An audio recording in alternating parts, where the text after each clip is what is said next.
How this quadriplegic man learned how to move his limbs, with his mind. Ian Burkhart was the first quadriplegic to regain control of his body using his thoughts. When Ian Burkhart broke his neck diving into a wave in 2010, the world as he knew it had ended. But he had no idea that about 4 years later, he would make history as the first quadriplegic to regain control of his limbs using his own thoughts.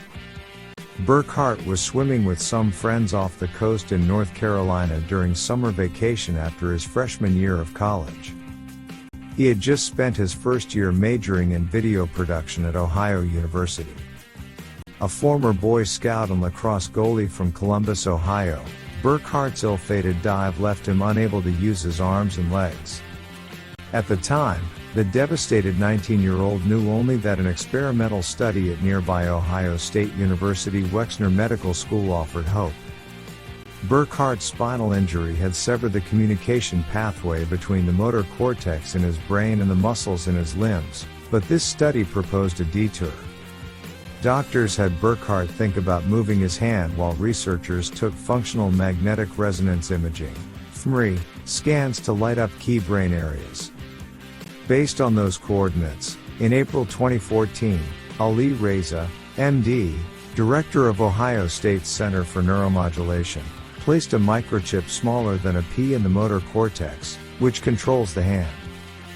The chip was connected via a computer to an electrode-studded sleeve on Burkhart's arm that stimulated his muscles.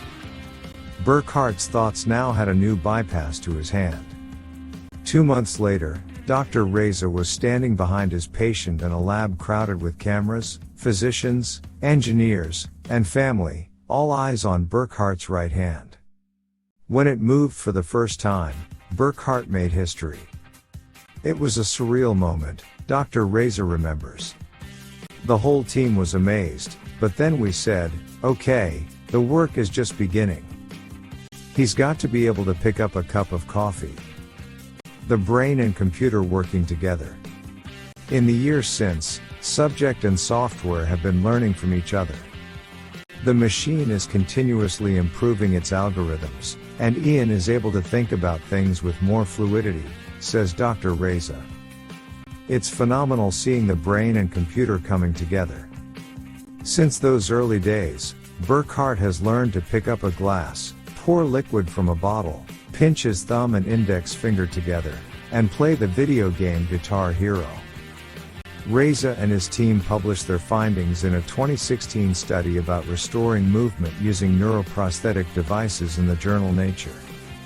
This is the first demonstration to our knowledge of successful control of muscle activation using intracortically recorded signals in a paralyzed human, the researchers wrote. These results have significant implications in advancing neuroprosthetic technology for people worldwide living with the effects of paralysis. Burkhart went on to pursue a degree in accounting at Ohio State, and he became a high school lacrosse assistant coach. He volunteers at the Ohio State University Wexner Medical Center helping spinal cord injured patients adjust to their new life as a peer support mentor with the Christopher and Dana Reeve Foundation.